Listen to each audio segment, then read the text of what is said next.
what's up, Seekers? Wanugee with Golden Dragon Fortunes, your K-Rap Psychic, and I'm back to do another reading, and it's going to be a kind of a combo reading like we did before, and this time it's going to be with, I want to welcome all your ARMY, because we're going to try to do Kim Taehyung, TaeTae, TaeTae, V. We're going to do V, do a little reading for him, maybe for the next 6 months to a year. And we're going to do this in a couple of different ways, actually, a couple of different techniques. I'm going to use my one of my favorite tarot decks. We're going to use my Mah Jong Tiles, and we're going to do a little tea leaf reading as well. It's all part of this reading for V, for TaeTae.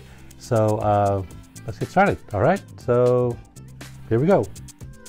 Okay, ARMY, and soon to be ARMY of the BTS fans. Let's look at the reading for V, Kim Taehyung. In the center, we're going to go from the center and kind of work outwards to kind of show the passage of time. And the first tile here is the Four of Wands. This represents a lot of things, but it represents creativity. It's called the lute, so it represents an instrument and creativity, performing. So it seems like there's a lot of emphasis on this, you know, as we move forward here. I mean, obviously right now they're touring, and so they're performing. That's what this tile represents, and an emphasis on that. I'm trying to also find a little bit of harmony and comfort in that creative outlet or expression. And the card that comes with it, it's a beautiful card. This tarot deck. In fact, it's interesting because the back side of it is supposed to represent DNA. You know, like DNA. You know, the big hit from a year and a half ago.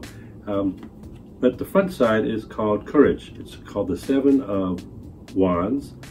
Wands is a kind of a spiritual suit in the tarot deck, in this deck as well. And the Courage, the Seven of Wands here, represents his courage. His courage to kind of, you know, it's kind of a more spiritual, individual, kind of internal struggle of trying to understand maybe a little bit of his demons, his things that he's struggling with, kind of trying to sort out a little bit deeper things about himself. I mean, you know, we know he kind of talks and screams in his sleep and has to hug a pillow, and so there's some things there that maybe he doesn't fully understand, and this kind of suggests that maybe, you know, he should start to think about those and look at those a little bit more, and over the next 3 months or so, and maybe confront them a little bit and try to, you know, not just bring them down, but kind of turn them into allies for him, tools that he can use moving forward. And on the next tile, the Earth tile. The Earth tile represents changes in location. So obviously they're touring, they're moving around, they're traveling, or that type of energy. And maybe part of his process of just kind of going through this this period of travel and change that kind of spurs some of this idea of change for himself, or just kind of maybe looking at it a little bit more. And the card that goes with it on the Voyager deck is called Reflection. Reflection are the Two of Worlds. Two of Worlds is kind of like the equal to Two of Pentacles, or Two of Coins, or however you want to call it in a traditional tarot deck. This represents this reflection. It goes with this kind of self-reflection, that he's kind of looking at things. Things may be a little bit cold and barren in some way, that he's trying to reflect on what that is and how he feels about it, and you know, trying to utilize that for some, you know, chance to maybe get some new discoveries and maybe move forward a new way. And it says in about 3 months, the Seven of Wands shows up. This represents hopes and dreams and wishes. So it seems like he kind of goes through this self-inventory time, and then, you know, after a while he kind of starts to develop some more hopes and dreams and wishes of the future, and maybe what he wants to do. And the card that's with it is the Ten of Crystals, which would be like the swords in maybe another deck, but the Ten of Crystals represents delusion. And what that means is that there's a fine balance between having some visions of grandeur, some new ideas, some new hopes, some, you know, he might have all these, you know, these hopes and dreams, and, you know, but he may have a tendency to kind of get carried away with them, and maybe get a little bit too, you know, delulu, as you ARMY might say. a little bit delusional. So he has to be careful about staying open and thinking about the possibilities and kind of thinking big, but not going too crazy with it.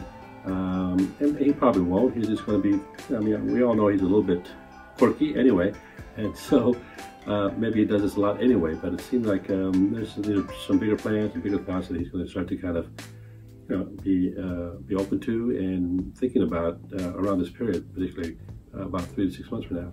And on the other side, the Jung, the center tile. So, the center tile, it looks bad, it looks like a dagger or a sword, but this is how you write center in Chinese. And it says that things start to come together to the center and start to fit maybe the right time, right place for some of his concepts or ideas of what he wants to do in 3 to 6 months. And so that's a good thing. It's a good tile. So this is getting closer to the end of the year.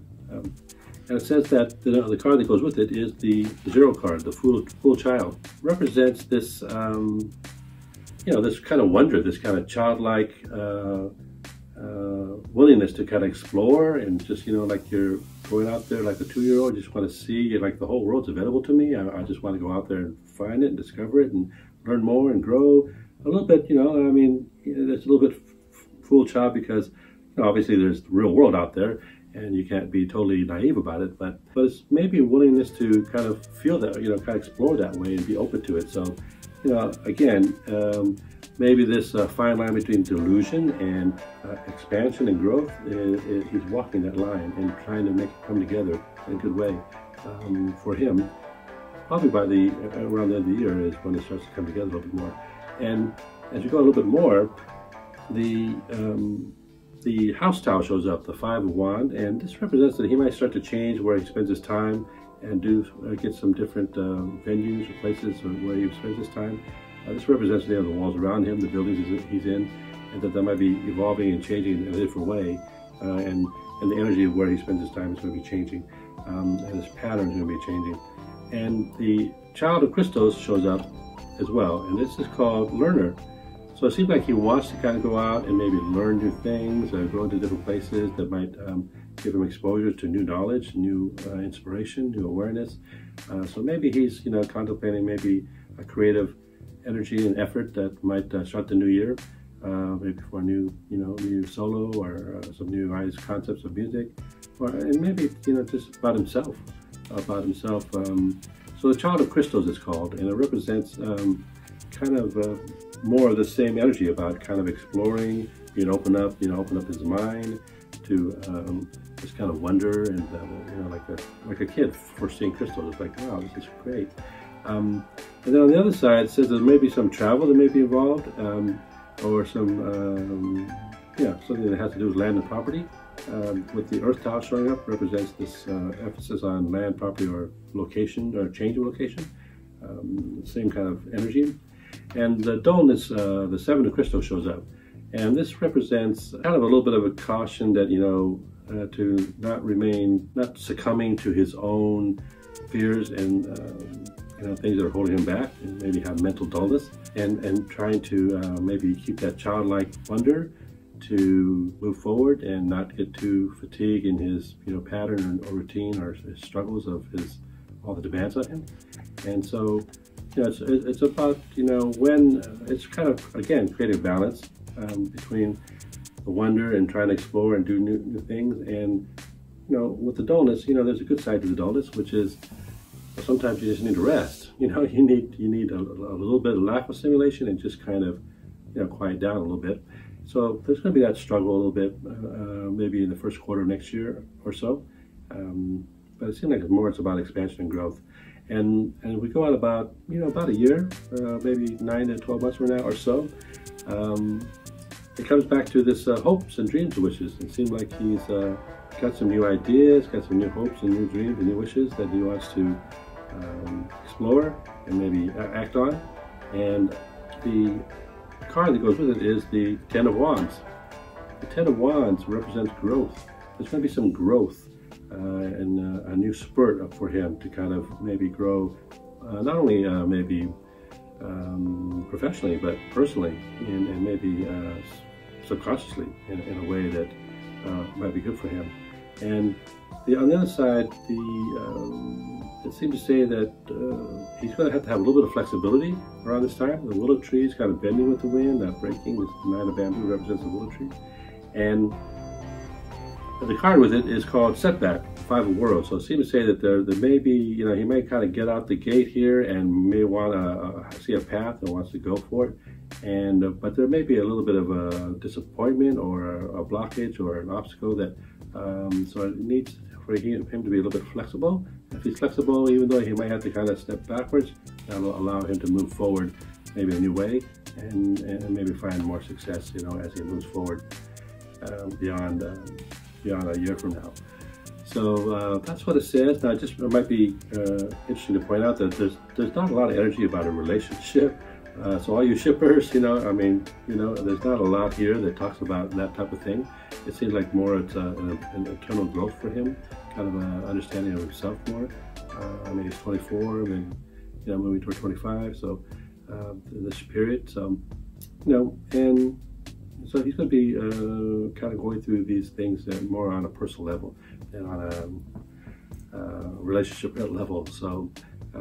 But we're going to do a little, we're going to do for you shippers, we're going to kind of take a look at the tea leaves and see what the tea leaves say, and maybe you guys can interpret it for yourselves. And we'll do that next. So just hang tight. Let me go get my tea leaves and we'll do it next. All right? Okay, guys, I went and got some tea leaves. I use this as kind of our shipper tool to see what might be out there shipping for all you shippers, all you ARMY that might be into TaeTae and maybe what might be his love interest. I don't know if it's, you know, there's a lot of different shipping combinations, so we'll just see if you can pick out something that may give you some clues. I'm not going to really interpret it. I might give you some help on how to interpret it, but you're going to do it, so let's do that right now. Okay, for Tae's relationships, V's relationships, we're kind of starting right here, and you just, you know, for you shippers, we're just going to look for symbols that might give us some clues. Some interpretations that you can make that might be about his love life. And so this first part is these things here, this kind of vertical tower, and is there something there that kind of gives some ideas of what that is? Do you see anything that you know, this vertical movement seemed like there's kind of two-step. It's moving upward, but it's kind of taking a break and then moving up again. And what do those tea leaves look like to you? Does that have any clues about, you know, what that's trying to say there? Is that a little Y there, or what? And then we have this kind of little butterfly image here, or something that looks like a butterfly floating between that into the next tier. This right here, or what do you think that is? And then if you look over here, as we go out, this is probably a couple months down the road. I don't, is there any letters there, or maybe some Hangul there that maybe give you some clues? You know, this is that a musical note here? Or is that a little J? Or what? What is this? Does that look like something for you? A lot of times these symbols mean things, so if you see some symbols that really kind of stand out, you might mention them in the comments, and maybe we can help interpret what they mean for you. Is that an M? Does that have to do with something there? This is about right here. And we go out here, this is probably getting out about 6 months down the road or so. What do we have there? Some symbols that you can recognize there. Seems like there's something going on here. We have a little flower here. A little brown thing here that's interesting. It's almost like it's a little messenger, like a little package that's going to be lifted or carried over. It seems to be kind of delivered here. Because here's that same kind of brown thing. Maybe there's a little hint there somehow. And there's these here. And I'm not sure what that's... What do you see there? Do you see anything there, ARMY? There's a lot of activity going on here. This is probably around the end of the year, maybe early next year. A lot of upswell here of activity. Maybe that's part of this creativity that we talked about earlier. Seems like this is almost like a little balloon or something, like a trial balloon. He's trying to testing out some ideas or some things or some possibilities there. And then what is this here? This looks like maybe there's somebody sitting down with long hair, and here we're back. We're back about a year. So anyway, that's you might look at that, see if there's any clues for you shippers. That might give an idea about what's going on V's love life. Maybe you guys have some clues. And if you have some questions, just write in some comments and we'll interpret it for you, okay? You know, there wasn't a lot in the tea leaves that, you know, it was kind of muddled. Didn't have anything outstanding as far as symbology.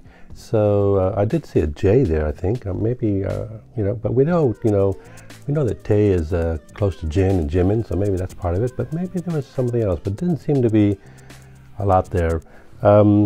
But Chinese astrology, he is a pig, and 1995, and he is most compatible with, in 1998 and 1999, the tiger and the rabbit. If you go ahead, somebody that's 8 or 10 years younger than him, or a couple, 3 or 4 or 5 years older than him, as far as Chinese astrology. Of course, these are just broad brushes, because you have to kind of know a lot more detail about his birth and the time of his birth.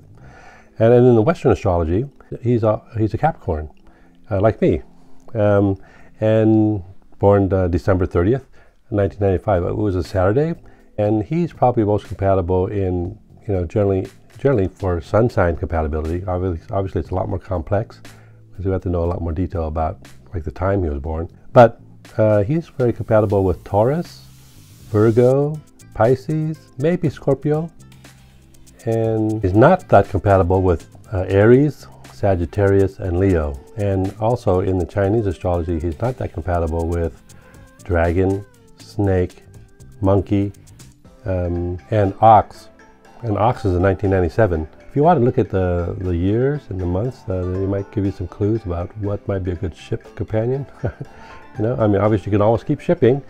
You know, what a person is interested and attracted to may be different than what they're compatible with. You know, his moon, I know, is in Aries, which is kind of different than his Capricorn. His Capricorn is, you know, kind of career-oriented, stable, predictable, pragmatic.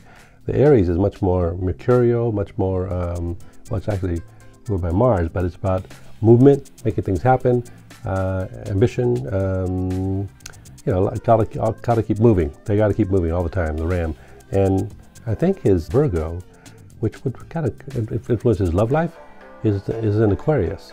And Aquarians, you know, in love are a little bit, they have a very ideal viewpoint of love. And this fits with the pig as well, that he is with the Chinese side, because, you know, and he says it himself, he wants somebody very loyal, somebody loyal and only to him, and, you know, but also cute. He likes egg yolk. So, you know, V is, Kim Taehyung is, he has a very different personality. It's very unique, kind of misunderstood, I think. I think he's kind of shy, even though he kind of is out there all the time. But emotionally, he's kind of shy, and he wants somebody that kind of can understand him and fit really well and just love him, you know, him only, and be loyal, very loyal to him. I think loyalty, faithfulness is important to him, and, you know, he's close to his family that way as well. So that's all for now, everybody. So hey, you shippers, just keep shipping. I think there's a ship kind of going by here, is it? Yeah, so catch that ship before it sails. That's the reading for Kim Taehyung, V, TaeTae, TaeTae, whatever you want to call him. You know, I know you're probably going to ask some questions about some of the other members. You might want to, you know, make some comments. Just to let you know, I did do a reading for Jungkook. We did kind of a rap reading for Jungkook last year. So you might want to check that out on my channel. And we're going to do some other members as well. So just let me know who you want to see next. And of course, we'll do other K-pop idols as well. So like and subscribe. And we'll try to get to them as soon as we can. Make some comments if you have any ideas about what you see. Because what I'm trying to do is help you kind of understand what we're doing here, fortune telling wise, a little bit, and maybe get involved with it and develop your own capabilities of intuition. So that's why I want to kind of have you interpret the tea leaves a little bit to kind of get an idea of how that works. Anyway, so we're going to see you next time. So until then, wish you all good fortunes. Hey, what's up, seekers? Looking in the future peekers. You K-pop breakers coming round and see us every weekers. Yo, diehard K-pop fans, I want to know your stance. Just let us know your bias, then go ahead, try us.